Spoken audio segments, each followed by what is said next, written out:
वक़फ़ा व सलामुन अला इबादिहिल्लज़ीना इस्तफ़ा अम्मा बअद फ़अऊज़ु बिल्लाहि मिनश शैतानिर रजीम बिस्मिल्लाहिर रहमानिर रहीम इन्न हाज़ल क़ुरआन यहदी लिल्लती हिय अक़वम सदक़ल्लाहु मौलानल अज़ीम वक़ाल तआला वमा उमिरू इल्ला लियअबुदुल्लाह मुख़लिसीन लहुद्दीन सदक़ल्लाहु मौलानल अज़ीम अल्लाहुम्मा सल्लि अला सय्यिदिना व मौलाना मुहम्मदिन व अला आलि सय्यिदिना व मौलाना मुहम्मदिन व बारिक व सल्लिम अल्लाहुम्मा सल्लि अला सय्यिदिना मुहम्मदिन व अला आलि सय्यिदिना मुहम्मदिन बिअददि कुल्लि ज़र्रतिन मिअतु अल्फ़ मर्रा व सल्लि अला जमीइल अंबियाइ वल मुरसलीन व अला इबादिल्लाहिल मुक़र्रबीन व अला आलिहि तय्यिबीन अत्ताहिरीन व अस्हाबिहिम अजमईन बिरहमतिका या अरहमर राहिमीन। मेरी अजीज़ तालिबात और मोहतरमा बहनों और बेटियों, तरीक़त के हवाले से, इस्लाह नफ्स के हवाले से, तज़किया बातिन के हवाले से या नफ्सियात की ज़ुबान में कहा जाए तो इनर इम्प्रूवमेंट के हवाले से आज हमारा मौजू है। अंदर मटेरियल एक ही है, लेकिन ऊपर जो टॉपिक है इसको कैमोफ्लेज किया गया है या वक़्त के साथ साथ उन्वान बदलता रहता है। किसी भी आदमी की बातनी सफाई या बातनी तज़किया ये सबसे बड़ी बुनियादी ज़रूरत है। ये आज हमारा मौजू नहीं है।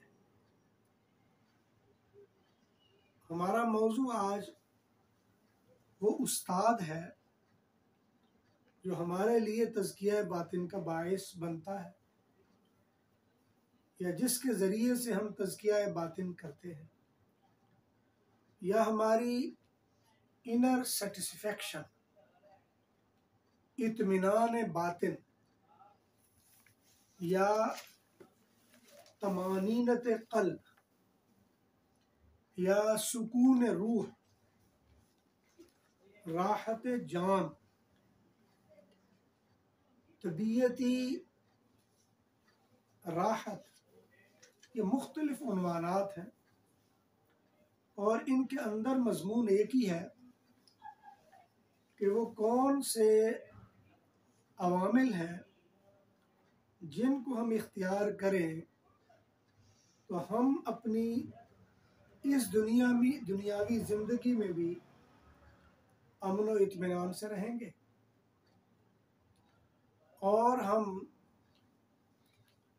आखिरत की ज़िंदगी में भी अमन, इत्मीनान और राहत से रहेंगे। और ये फितरी बात है कि हमारा अमन और राहत, हमारा सुकून, ये तभी हमारी ज़िंदगियों में कार फरमा होता है जब हम ज़हनी तौर पर मुतमईन हों। और ज़हनी तौर पर जब हम मुतमईन हों तो ये तभी मुमकिन है जब हम अपने ज़हन की डिज़ायर्स को पूरा कर चुके हों। इंसान के ज़िंदगी में और इंसानी जिस्म में 3 किस्म की ज़रूरियात होती हैं।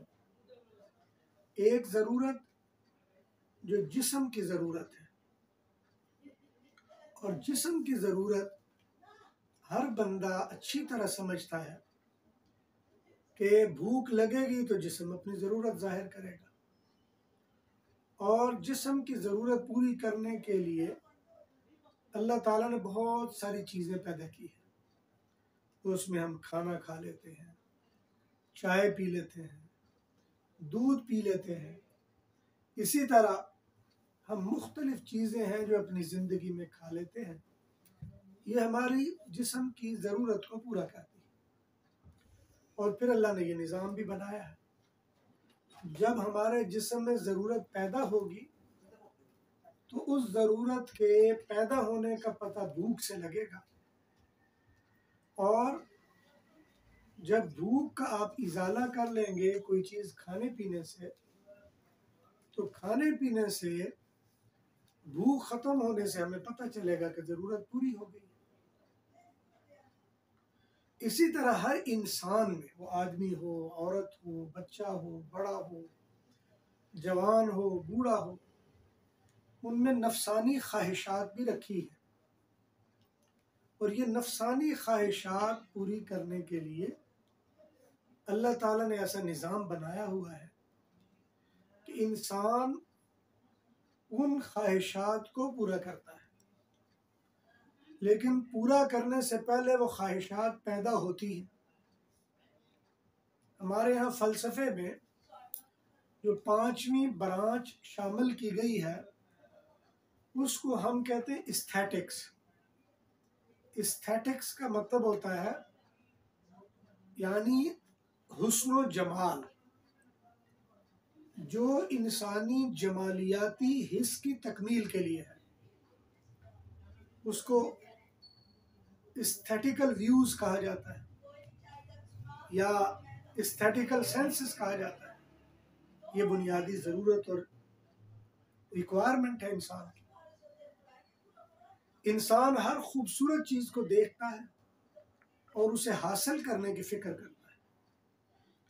इंसान हर अच्छी चीज़ को देखता है और उसको अपने कब्ज़े में लाने की कोशिश करता है। मज़े की चीज़ को देखता है तो उसे खाने की फ़िक्र करता है। हसीन चीज़ को देखता है तो उसे अपने पास रखने की कोशिश करता है। खूबसूरत अगर कोई चीज़ हो जाए तो उसे अपने पास महफूज करना चाहता है। इंसान की तबीई फितरत है, और यही इंसान के अंदर ख्वाहिशात के पैदा करने का ज़रिया बनती है। इंसानी ख्वाहिशात पैदा होती है, ये कभी देख कर पैदा होती है। मसलन किसी और ख़ातून को हमने देखा कि वो बड़े खूबसूरत कपड़े पहन के आ गई है, तो हम फ़ौरन पूछने लगेंगी कि जी ये कहाँ से लिया, ये कहाँ से सिलवाया, ये डिज़ाइन कहाँ से आया, डिज़ाइन किसने बनाया, ख़र्चा कितना आया। इसी तरह किसी के हाथ में परस देखेंगे तो हमारा मैलान होगा कि ये तो बड़ा ज़बरदस्त चीज़ है। फिर कभी कभी खूबसूरती को हम देखते हैं, और कभी कभी फिर हमारी खूबसूरती वाली हिस्स बिगड़ जाए तो हम हैबतनाक चीज़ को देखते हैं। मिसाल के तौर पर आजकल जो हमारे यहाँ बच्चियों में, औरतों में मिजाज बन रहा है, वो खूबसूरत परस तो देखने में आते हैं, खूबसूरत जूते भी देखने में आते हैं, लेकिन आजकल मिजाज हैबतनाकी की तरफ जा रहा है। हम मुख्तलिफ जानवरों की खालों के वो परस देखना चाहते हैं। सांप की खाल के हो जाए, या गिरगिट की खाल का हो जाए, या इसी तरह और कई जानवर हैं उनकी खालों के जूते और उनकी खालों के परस। और इसी तरह ये चीज़ें हमें यूनिक और अनोखी नज़र आती हैं। यही सिफत जब आगे बढ़ती है तो हम अपने जिस्म पर टैटूज़ बनवाते हैं। आजकल आप देखेंगे कि हैबतनाक किस्म के टैटूज़ हम जिस्म पे बनवा रहे होते हैं। कहीं शैतान की तस्वीर बनी हुई है, सांप की तस्वीर बनी हुई है, किसी और चीज़ की हैबतनाक तस्वीरें बनी हुई हैं। ये तब होता है जब इंसान का मिजाज बिगड़ता है। जैसे खाने में मिजाज बिगड़ते हैं, देखने सुनने में भी मिजाज बिगड़ते हैं। तो इसलिए ये वो हिस्स है जो इंसान के अंदर तरक्की करती है। जब नफसानी ख्वाहिश से ऊपर जाए तो फिर रूहानी रिक्वायरमेंट आती है।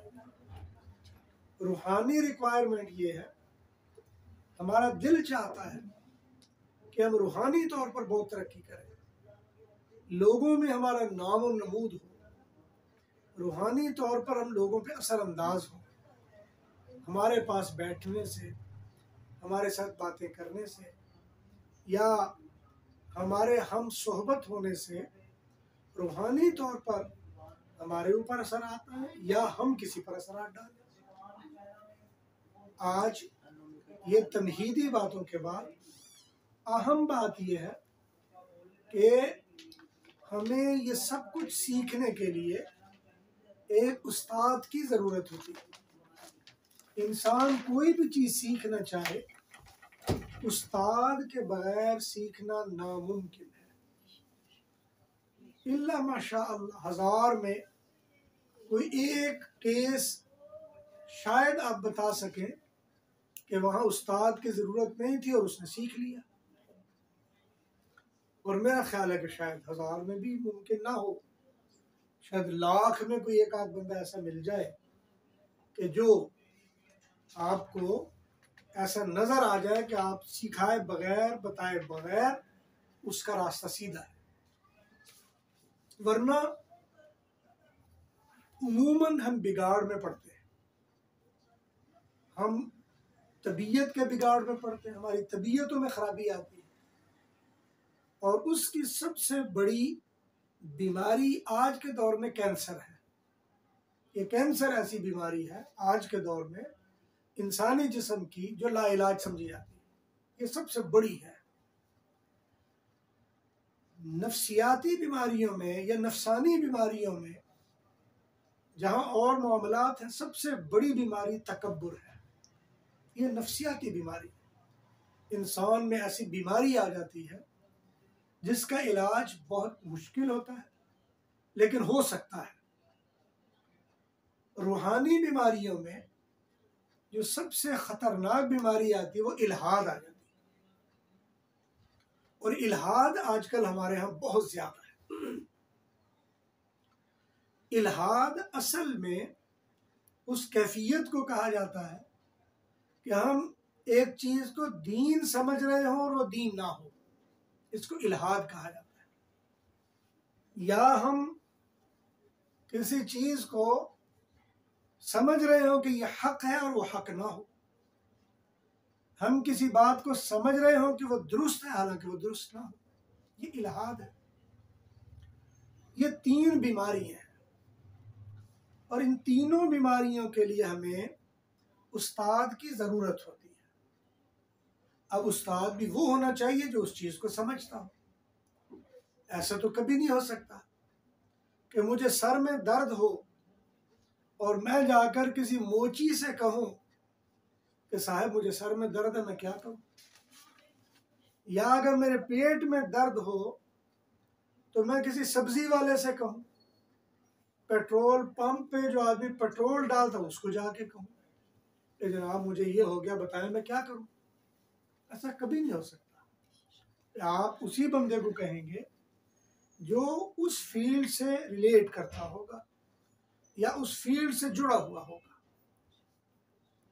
अगर कोई आदमी ऐसा हो कि वो समझे कि मुझे फलां बीमारी लगी थी, फलां आदमी के फलां काम से वो ठीक हो गई है, लिहाजा अगर उसके अलावा भी बीमारी लगे तो फिर भी ठीक हो सकती है, तो ये हमारी गलतफहमी होगी। इसके लिए शेख सादी रहमतुल्लाह अलैह ने एक हिकायत बयान की। वो फरमाते हैं एक साहब थे, तो उनको बड़ा ये था कि भाई मरने के बाद क्या होगा। लोगों से पूछता था मरने के बाद क्या होगा, मरने के बाद क्या होगा। बड़ा शौक था उसको ये जानने के लिए मरने के बाद क्या होगा। खैर, अब वो मरने के बाद क्या होगा मालूम करने के लिए किसी आदमी ने जान छुड़ाने के लिए उसको कहा कि मरने के बाद क्या होगा, कब्र में जाकर लेटो, तुम्हें खुद पता चल जाएगा मरने के बाद क्या होगा। उसने तो अपनी जान छुड़ाई। इसने कहा बात तो बड़ी अच्छी की है। इत्तेफाक से करीब ही कोई कब्रिस्तान था और वहां एक टोया बना हुआ था, छोटा सा गड़ा था। ये जाकर उसमें लेट गया। इन्होंने कहा आज मुझे पता चल जाएगा मरने के बाद क्या होगा। ये लेटा हुआ है तो अचानक 2-3 चोर वहां कब्रिस्तान में आए और उधर बैठ गए। जो चोरी का माल था वो आपस में बांटने लगे। जब उन्होंने देखा भाई बांट लिया है, एक भी चला गया, दूसरा भी चला गया, तीसरा जो रह गया है, अब कुछ उसका माल अपना भी था। उसने जब देखा कि भाई मैं कैसे उठाऊं ये, अब वो किसी बंदे को इंतजार कर रहा है, कोई आके उसको उठवा दे। इधर उधर टहल रहा है तो अचानक गड्ढे में देखा एक आदमी लेटा हुआ। अब जब उसने देखा कि गड्ढे में आदमी लेटा हुआ, उसने कहा ओए तू कौन है? उसने कहा मैं फलां हूं। खड़ा हो जा। अब ये खड़ा हो गया। उसने कहा चल आगे लग मेरे। अब वो चूंकि चोर तो खुद डरा हुआ था और होता ही है कि जो डरा हो दूसरे को डराए, अगर डर जाए तो काम चल जाता है। अब हुआ ये कि जैसे ही वो इसको गुस्से से बाहर लेके आया, कहने लगा ये सारा वजन उठा। अब ये सारा वजन उसने उठा लिया। अब उठा के जा रहा है। इत्तेफाक से उस चोरी के माल में कुछ अंडे भी थे। अब ये कहने लगा ये मेरा सामान फलां जगह पहुंचाओ, मैं तुम्हें ये अंडे तुम्हें दे दूंगा। अब वो चोर ने सोचा मैं किधर लेके जाऊंगा अंडे और क्या करूंगा, चलो इसको दे दूंगा। खैर अब वो जनाब ये सामान उठाते हुए जा रहा है और साथ में सोचता हुआ जा रहा है अब मैं जाऊंगा और मुझे अंडे मिल जाएंगे और फिर ये होगा फिर वो होगा, और सोच रहा जी अंडों से मुर्गी बनेगी, मुर्गी से बच्चे होंगे, फिर अंडे, बहुत सारी मेरी मुर्गियां अंडे हो जाएंगे और जो जन्नत है जिसमें मैं जा रहा हूँ सारी आबाद हो जाएगी। खैर यही कर रहा था तो करते करते उसको ख्याल आया कि मेरा नौकर होगा, वो मेरी बात नहीं मानेगा, मैं उसको गुस्से से कहूंगा ओए तू क्या कर रहा है। अब इतना करने में जब उसने सर हिलाया तो वो जो अंडों वाली ट्रे थी वो जमीन पे गिरी और टूट गई। अब वो सारे अंडे टूट गए। अब वो जो चोर था उसने उसको गालियां शालियां दी, लेकिन चोर को इसलिए इत्मीनान था कि अंडे तो इसके टूटे हैं, मैं क्या करूँगा, कुछ भी नहीं। खैर आगे जाके उसने सामान कहीं रखवाया, उसको 2-3 थप्पड़ लगाए, उसको कहा भाग जा इधर से। अब ये चुप करके वहां से भाग आया। अब भागते भागते अचानक उसको ख्याल आता है कि मस्जिद से कुछ आवाज आ रही है। फिर इसको ख्याल है कि आज तो जुमा है, शायद जुमा पढ़ रहे हो, मस्जिद में चला गया। अब जब मस्जिद में गया तो देखा कि लोग भी बैठे हुए हैं, मौलवी साहब भी बयान कर रहे हैं और बयान कर रहे हैं मरने के बाद की जिंदगी, उसमें कितने बड़े बड़े सांप होंगे, वो कब्र कितनी तंगी वाली होगी, वहाँ कितनी आजमाइशें, बीमारियां, तकलीफें होंगी, वहाँ कौन कौन सी अजियतें होंगी और कैसी जन्नत होगी। अब ये सारी बातें सुन रहा है। जब देखा कि सारे लोग भी बड़े मगन होकर सुन रहे हैं और मौलवी साहब भी सुना रहे हैं, एकदम से एक हाथ खड़ा करके कहने लगा कि जी मैं भी एक बात करना चाहता हूँ। आप लोगों ने कहा तुम्हें क्या बात है। उन्होंने सोचा कोई मांगने वाला कोई सवाल करेगा, पूछा तुम्हें क्या मसला है। कहता ये जो मौलवी साहब कह रहे हैं सब झूठ कह रहे हैं। अब वो लोगों को बड़ी हैरत हुई, आपको कैसे पता झूठ कह रहे हैं। कहता मैं अभी हो के आया हूँ, मरने के बाद की जिंदगी में खुद देख के आया। मैंने कहा वो कैसे। कहा मुझे फलां बुजुर्गों ने कहा था कि तुम कब्र में जाके लेटो तो तुम्हें खुद पता चल जाएगा। उन्होंने कहा फिर? कहा मैं ऐसे लेटा हुआ था तो एक फरिश्ता आया। आए तो 3 फरिश्ते थे, वो आपस में माल एक दूसरे बांट रहे थे, ये मेरा, ये उसका, वो उसका। 2 चले गए और एक सीधा मेरे पास आया। उन्होंने कहा इधर क्यों, खड़े जाओ। मुझे उन्होंने खड़ा कर दिया। अब मैं खड़ा हो गया, उन्होंने मुझे वजन उठवा दिया, और वजन उठवा के उसने मुझे कहा अगर सही सलामत तो पहुंचा दे तो अंडों वाली ट्रे तुम्हारी है। मैंने कहा चलो ठीक है। अब मैं जा रहा था, मैं तो अपनी जन्नत के बारे में सोच रहा था, भी यहाँ से फारिग होऊंगा और मेरी बड़ी बुर्रियां अंडे होंगे। अचानक मुझे ख्याल आया कि मेरा नौकर नाफरमानी करेगा, मैं उसे बिल्कुल गुस्से में कहूंगा ओए तेरी ऐसी तैसी। इतने में वो अंडों वाली प्लेट गिर गई, अंडे सारे टूट गए। जब अंडे टूटे तो फरिश्ते ने मुझे गालियां दी। फिर वो लेके वहां पहुंचा जहां सामान पहुंचाना था। जब मैंने सामान उतारा, उसने मुझे 3-4 थप्पड़ मारे। मैंने कहा भाग जाओ इधर से, अब मैं आपके पास दुनिया में आ गया।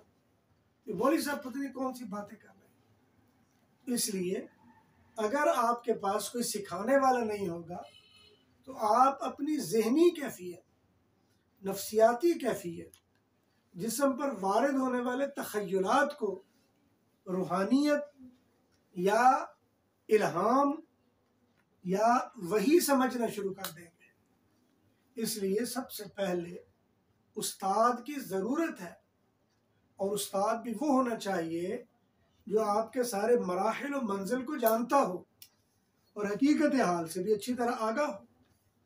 अगर आप उस्ताद सही नहीं चुनेंगे तो रास्ते में गुमराह हो जाएंगे। आपको पता नहीं चल पाएगा कि आप किधर जा रहे हैं, आपको समझ नहीं आएगी आपका रास्ता क्या है, आपको समझ नहीं आएगी मसाइल क्या है और उनका हल क्या है। इसीलिए जब आपका उस्ताद ठीक नहीं होगा और आपके पास खुद भी इल्म नहीं होगा तो सबसे जल्दी और सबसे खतरनाक गुमराही जो आपका मुकद्दर बनती है वो आपको दुनिया और आखिरत की गुमराही है। वहां आपको दुनिया और आखिरत में गुमराही मिलेगी। इसीलिए अल्लाह ताला ने कुरान करीम में फरमाया मन कान फी हादिही आमा, जो इस दुनिया में अंधा होगा वह फिल आखिरती आमा, वो आखिरत में भी अंधा ही होगा। वह अवल्लु सबीला, और वो बहुत गुमराही वाले रास्ते पर होगा। इसलिए अंधा होना वो दुनिया के लिहाज से भी और आखिरत के लिहाज से भी नुकसानदेह। इसीलिए एक हदीस मुबारक है फरमाया मन ला शेख लहू फशेखुहु शैतान, जिसका कोई उस्ताद ना हो उसका उस्ताद शैतान होता है। इसीलिए एक हदीस मुबारक में है नबी अलैहिस्सलाम ने फरमाया कि जब आज़ान होती है तो शैतान भाग जाता है, इतना दूर भागता है जितनी दूर अजान की आवाज़ ना आए उसे। फिर एक वक्त आता है कि जब अजान की आवाज़ आना बंद हो जाए तो वो वहाँ रुक जाता है। फिर थोड़ी देर के बाद वो चेक करता है भी अजान बंद हो गई, अजान बंद हो जाती है, और फिर आहिस्ता आहिस्ता आता है, नमाजियों के दरमियान आके खड़ा हो जाता है। हज़रत शेख अब्दुल कादिर जिलानी रहमतुल्लाह अलैह ने गुनियतुत तालिबीन में इरशाद फरमाया कि शैतान के 12 बेटे हैं और एक बेटे का नाम हदस या हदीस उन्होंने फरमाया, या हदीस कहा या हदस कहा, वो बेटा है। और इस बेटे का काम सिर्फ ये है कि नमाजी मर्दों और औरतों के दिलों में ख्यालात पैदा करना और उनको बातें याद करवाना। वो तेरा फलां काम ऐसे, और तेरा फलां काम ऐसे हो गया, और तुझे फलां यूं हो गया, और फलां ने तुझे यूं कहा था, फलां ने तुझे यूं गालियां दी, फलां ने तुझे यूं बुरा कहा और तूने उसको भी जवाब नहीं दिया था, फलां ने यूं कर दिया तूने उसको भी कुछ नहीं कहा, और तू क्यों नहीं कुछ कहता किसी को। अब वो कहते हैं कि नमाज में इतना लगा रहता है, इतना लगा रहता है, हत्ता कि इंसान को ये भूल ही जाता है कि मैं नमाज में हूँ, ये मेरी कौन सी रकात है, मैं क्या पढ़ रहा था या मैंने क्या पढ़ना है, इंसान भूल ही जाता है। तो इसलिए अल्लाह तबारक व तआला ने ये जो निज़ाम बनाया है ये हमारे लिए है कि हम अपने उस्ताद को सामने रखें, हम अपने रास्ते को सामने रखें, हम किसी ऐसे उस्ताद के शागिर्द बने जो हमारी सच्ची सुच्ची हकीकी रहनुमाई कर सके, और उस्ताद भी वो हो जो रेलिवेंट उस्ताद हो, आपके फील्ड से रेलिवेंट हो। ऐसा ना हो कि आपने चावल पकाने हैं और जो उस्ताद हो और वो बेचारा धोबी हो, कपड़े धोने वाला, अब वो आपको क्या बताएगा कि चावल कैसे पकने। ऐसा ना हो कि आपने कपड़ों की सिलाई करनी है और जो आपका उस्ताद हो वो दीवारें बनाने वाला हो, मिस्त्रियों वाला काम करने वाला। ऐसा ना हो कि आपने कुरान पढ़ना है और जो आपका उस्ताद है उसे पढ़ने ही कुछ ना आता। इसलिए ज़रूरी है कि जिस फील्ड में, जिस रास्ते में, जिस तरीके पर आपने जाना है वही उस्ताद आपके लिए हो। इसी तरह अल्लामा अबू अली रूदबारी रहमतुल्लाह अलैह रिसाला कुशैरिया में है, वो फरमाते हैं कि मेरे लिए अल्लाह ने यह आसानी पैदा की कि तसव्वुफ में अल्लाह ने मुझे जुनैद बगदादी जैसा उस्ताद दिया और फ़िक़्ह में इमाम शुरैह अबुल अब्बास इब्न शुरैह जैसा उस्ताद दिया और हदीस में मुझे इब्राहीम अन-नख़ी जैसा उस्ताद दिया और नहव में मुझे और अरबियत में मुझे इमाम सालब जैसे इमाम दिया। तब जाकर के रूदबारी को एक मौका मिला। अब हर फन का एक माहिर उस्ताद उसको मिल गया, लिहाजा हर फन में उस्ताद को देखना होता है कि कौन सा उस्ताद है। ये जुनैद बगदादी है और जुनैद बगदादी इतने कामिल उस्तादों में से हैं कि उनके ज़माने में भी कई लोग थे जो तरीक़त, रूहानियत, मारिफत के नाम पर ऐसे दावे करते थे जो दीन से बहुत दूरी का बायस होते थे। एक दिन एक लोग आए और नमाज का वक़्त हुआ, सब नमाज पढ़ रहे थे, तो उनको कहा भाई आप भी नमाज पढ़ो।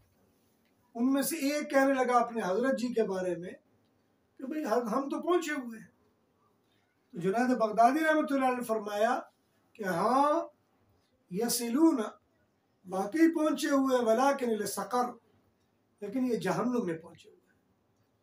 क्योंकि अल्लाह ताला ने अगर उस्ताद नहीं है आपके पास, अगर तालीम नहीं है आपके पास, अगर मौका नहीं है आपके पास, तो शरीयत एक ऐसा अल्लाह ताला ने तरीका दिया है, शरीयत एक ऐसा मिस्तर है, ये शरीयत ऐसा पैमाना है, ये शरीयत ऐसी लाइन है जो आपको एक एक कदम पर अपने आप को चेक करने का मौका देगी और आपको पता होना चाहिए कौन सा काम शरीयत के मुताबिक है, कौन सा शरीयत के मुताबिक नहीं है।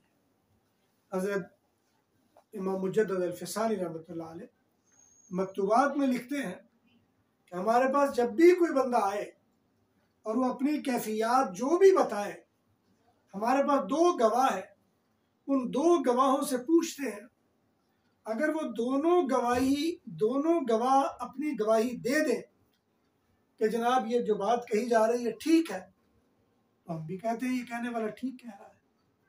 अगर दोनों गवाह इनकार कर दे या दोनों में से एक इनकार कर दे, हम फौरन उससे एहतियात कर लेते हैं और समझते हैं कि इस काबिल नहीं कि इस पर एतबार किया जाए। तरीक़त असल में अपने अंदर को पाक करना, अपने दिल को पाक करना, अपनी बातनी सलाहियतों को उजागर करना और अपने मन को साफ शफाफ बनाना, असल में तरीक़त इसी का नाम है। रूहानियत नाम है आपका अल्लाह ताला से बराह रास्त तारुफ हो जाए, ये तरीक़त है। तसव्वुफ नाम है आप अल्लाह को जान लें, अल्लाह आपको जान ले। हुज़ूर अकरम सल्लल्लाहु अलैहि वसल्लम ने वो जो हदीस जिब्राइल में फरमाया, जब पूछा गया मल इहसान, या रसूलल्लाह एहसान क्या है, तो जवाब दिया अंतअबुदल्लाह कअन्नका तराहु फ़इन लम तकुन तराहु फ़इन्नहु यराक। अल्लाह की इबादत ऐसे करो कअन्नका तराहु, जैसे तुम अल्लाह को देख रहे हो। अगर अल्लाह को देख नहीं सकते तो फिर ऐसे इबादत करो कि अल्लाह तुम्हें देख रहा है। अल्लाह ताला की मारिफत के यही दो अव्वलीन दर्जे हैं। आप अल्लाह को देख रहे हैं या अल्लाह आपको देख रहा है। इब्तिदा तरीकत की होती यहाँ से कि अल्लाह हमें देख रहा है, और इंतहा ये है कि आप अल्लाह को देख रहे हैं। ऐसा हो नहीं सकता कि अल्लाह ताला को आदमी देख ना सके, लेकिन इस दुनिया में इन आंखों से अल्लाह को नहीं देख सकते। अलबत्ता अल्लाह ने बातिन की आंखें दी हैं जो बाकायदा फरिश्तों को देखने के लिए, जो अल्लाह ताला ने मलाइका को देखने के लिए, अनवारात और तजल्लियात को देखने के लिए, रूहानी सिफात को देखने के लिए, बातिन की पाकीज़गी और कदूरत को देखने के लिए, अल्लाह तबारक व ताला के अनवारात के नुज़ूल को देखने के लिए। वो बातिनी पाकीज़गी है। वो जो बातिनी पाकीज़गी है वो आपके पास है, उसको आपने कितना बेहतर बनाना है ये आपके पास है। बातिनी पाकीज़गी के लिए जो इल्म है उसका नाम है तरीक़त या तसव्वुफ़, और इसीलिए जो आलिम बातिनी पाकीज़गी के लिए होगा उसका आम हम उर्दू ज़ुबान में उसको शेख या मुर्शिद या पीर कह लेते हैं। बाज़ों का हमें ये परेशानी लग जाती है, वो जी पीर का नाम, मुर्शिद का नाम हदीस में तो है नहीं, ना कुरान में है, तो ये तो बिदअत है जो निकाल ली गई है। तो मेरी बहनों याद रख लेना, ये इस्तिलाहात लोग बनाते हैं। उस्ताद का नाम किसी हदीस या कुरान में नहीं है, लेकिन उस्ताद तो होते हैं। अंग्रेजी में कोई आदमी का टीचर, अब टीचर तो कुरान हदीस में कहीं भी नहीं, लोगों ने ज़रूरत के लिए एक नाम बना लिया। स्पिरिचुअल टीचर या स्पिरिचुअल इनहीलर, जो आपकी स्पिरिचुअलिटी में पाकीज़गी को इनहील करके वो आपकी स्पिरिचुअलिटी को डेवलप कर देता है। अब ये वो चीज़ें हैं जो हमने नाम रख ली है। हमने याद रख लेना, नबी अलैहिस्सलातु वस्सलाम के ज़माने के बाद लोगों ने नाम रखे हैं। ऐसी चीज़ नहीं है कोई नई पैदा की है, ये नाम है जो बाद में रखे गए और बाद में नाम होते गए। अदरवाइज ऊपर से सब कुछ आ रहा है, लेकिन पहले वक्तों में नाम नहीं था, फिर है। अब इसी तरह रूहानी पाकीज़गी का निज़ाम, ये अपने बातिन को पाक करने का निज़ाम है। इसीलिए कुरान करीम में अल्लाह ने फरमाया क़द अफ़लह मन तज़क्का, कामयाब वो हो जाएगा जो अपने आप को पाक कर लेगा। एक जगह फरमाया क़द अफ़लहल मुमिनून, मोमिन कामयाब है, आगे बताया कौन कौन से अमल करने वाले। एक जगह फरमाया क़द अफ़लह मन ज़क्काहा, कामयाब वो हो जाएगा जो अपने नफ्स को पाक कर लेगा। वक़द ख़ाब मन दस्साहा, और नाकाम वो हो जाएगा जो उसको गंदा कर लेगा। हमारा बातिन ये पाक भी हो सकता है, नापाक भी हो सकता है, दुरुस्त भी हो सकता है, गलत भी हो सकता है। इसमें भलाई भी आ सकती है, गंदगी भी आ सकती है। जो बात अल्लाह ताला कुरान करीम में कह रहे हैं क़द ख़ाब मन दस्साहा, जिसने अपने नफ्स को गंदा किया वो नाकाम हो गया, तो इसका मतलब है कि नाकाम ये गंदा भी हो सकता है। जब कहा क़द अफ़लह मन ज़क्काहा, वो कामयाब हुआ जिसने अपने नफ्स को पाक किया, इसका मतलब पाक भी हो सकता है। तो पाक भी हो सकता है, नापाक भी हो सकता है, दोनों रास्ते हैं।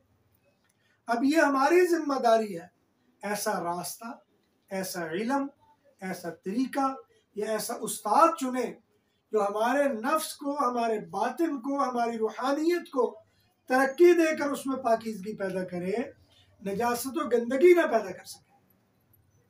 तो ये बुनियादी चीज़ है। और कोई आदमी ये सोचे कि मैं किसी फ़न के माहिर के बगैर अपने बातिन को पाकीज़ा कर सकता हूँ, नहीं कर सकता, हो नहीं सकता। आज दुनिया जितनी साइंसी तरक्कियां करती चली जाए, हालांकि फिजिक्स एक आम मादी इल्म है जो मादे से वाबस्ता है, लेकिन फिजिक्स को समझने के लिए कई मरतबा आपको किसी उस्ताद की ज़रूरत पेश आ जाती है। जो मादी इल्म है, समझने के लिए एक उस्ताद की ज़रूरत पेश आ गई है। इसी तरह रूहानी इल्म जो मेटाफिजिक्स है, जो फिजिक्स से भी वरा और उससे भी वरा है, उसको समझने के लिए तो उससे भी बड़े उस्ताद की ज़रूरत है। और उस उस्ताद का नाम क्या है? आप उसका नाम शेख रख लें, आप उसका नाम पीर रख लें, आप उसका नाम इंजीनियर रख लें, आप उसका नाम मुअल्लिम रख लें, आप उसका नाम रहबर रख लें, आप उसका कुछ भी नाम रख लें, लेकिन एक तयशुदा बात है कि पाकीज़गी हासिल करने वाले उस्ताद के बगैर आप पाकीज़गी हासिल नहीं कर सकते, और गंदगी से बचने वाले उसूल बताने वाले उस्ताद के बगैर आप समझ नहीं सकते। ये बुनियादी ज़रूरत है और बुनियादी चीज़ है। और ये रूहानियत एक बातनी कैफियत का नाम होता है। हमारा अलमिया ये है कि बाज़ औक़ात उन बातनी कैफियत को हम समझ नहीं पाते। हम समझते हैं कि हमारी तबीयत जब शांत हो जाए तो गोया हम मारिफत के मुकाम पे पहुंच गए। यही वजह है कि जहालत में हम देखते हैं कोई बंदा सारी जिंदगी पकोड़े लगाता है, पकोड़े लगाते हैं, ग्रेडी पर पकोड़े लगाता रहता है, फिर एक वक्त आता है बेचारा बूढ़ा हो जाता है, लेकिन आदत पड़ी हुई है रेडी पर बैठने की। अब वो सुबह को आता है तो रेडी पर बैठ जाता है, इधर से 1-2 किलो पकोड़े लेकर रख लेता है, फिर आहिस्ता आहिस्ता होता है कि वो पकोड़े भी नहीं रख सकता, फिर वेला आके बैठ जाता है। फिर होता क्या है, फिर कोई एक आध बीबी गुजरती है, कहती है बड़े बुजुर्ग हैं, और शैतान मुतवज्जे कर देता है। हम उसके पास जाते हैं, जी बाबा जी को दुआ कर दे, फिर बाबा जी दुआ करने लग जाते हैं, फिर बाबा जी की दुआओं के बाद फिर दम चलना शुरू हो जाता है, दम के बाद तावीज़ चलना शुरू हो जाते हैं। बाबा जी फौत हो जाए तो फिर वहाँ मज़ार भी बन जाता है, फिर मज़ार पे चढ़ावे भी चढ़ना शुरू हो जाते हैं। लेकिन याद रख लें, इनमें किसी चीज़ का ताल्लुक भी रूहानियत से नहीं है, तसव्वुफ तरीक़त से नहीं है। ये तो आपने एक बीमारी है, उस बीमारी का नाम रूहानियत रख लिया है। इंसान जिस तरह हम देखते हैं कि हम कोई गाड़ी चलाते हैं तो गाड़ी का फिल्टर कभी कभी चोक हो जाता है।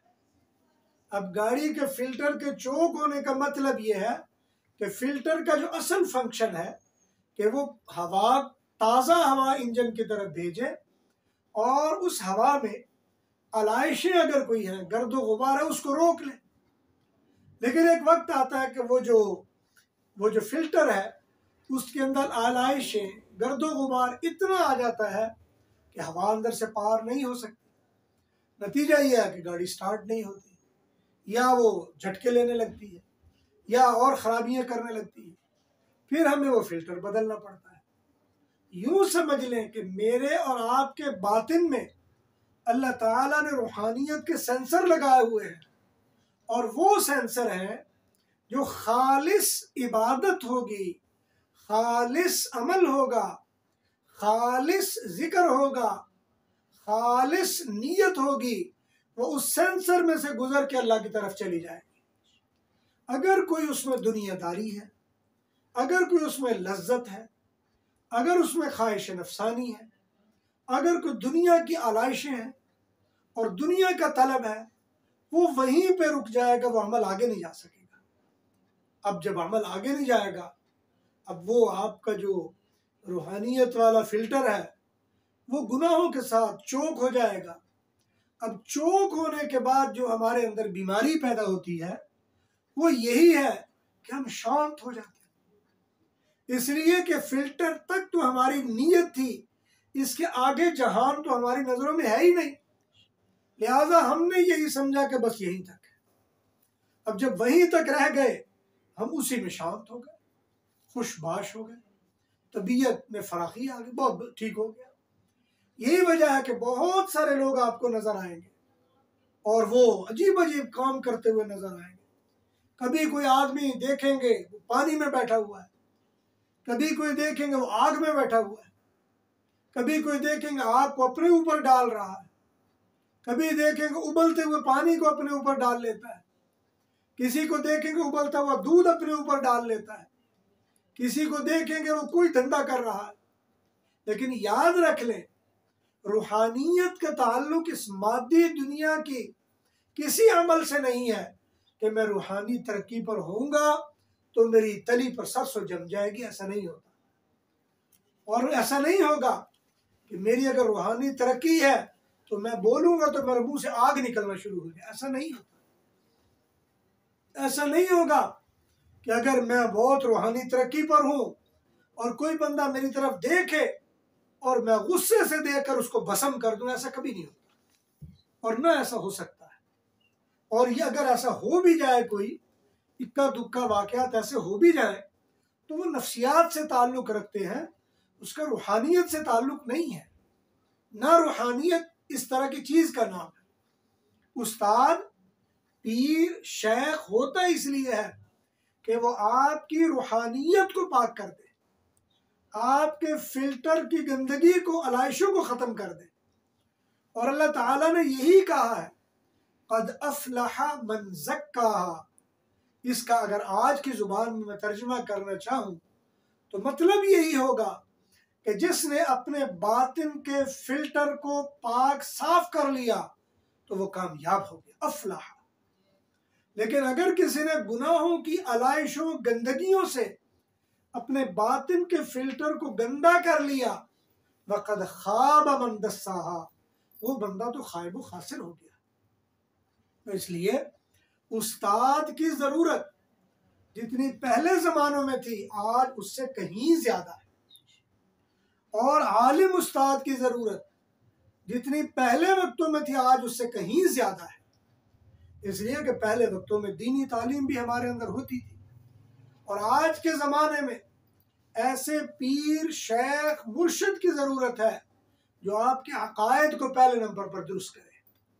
अगर आपके अकायद दुरुस्त नहीं है, आपकी रूहानियत का कोई एतबार नहीं है।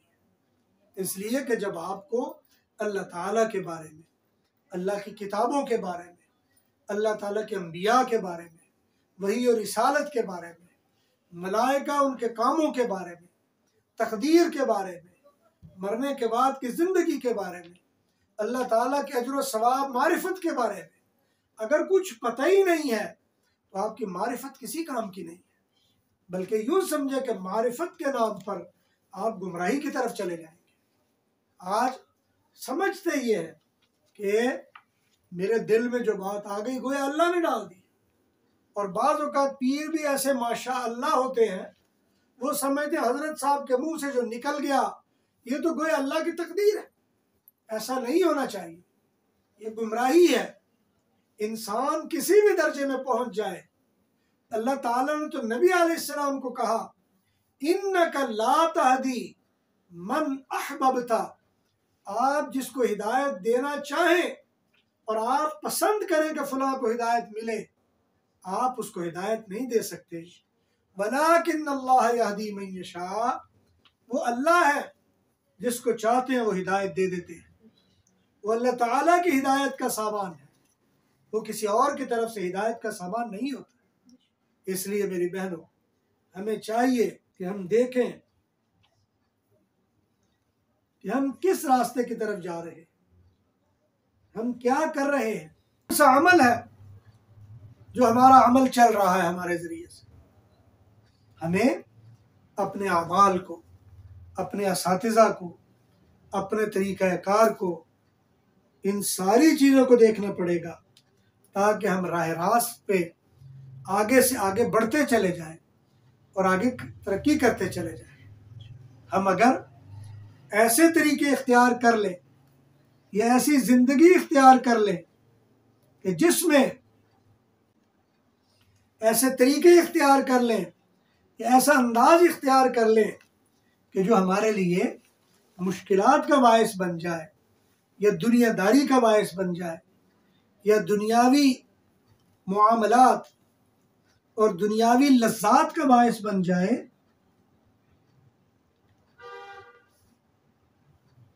तो याद रख ले, इससे हम रूहानियत की तरफ नहीं जाएंगे बल्कि इसमें हम गुमराही की तरफ चलते चले जाएंगे और गुमराही हमारा मुकद्दर बनती चली जाएगी।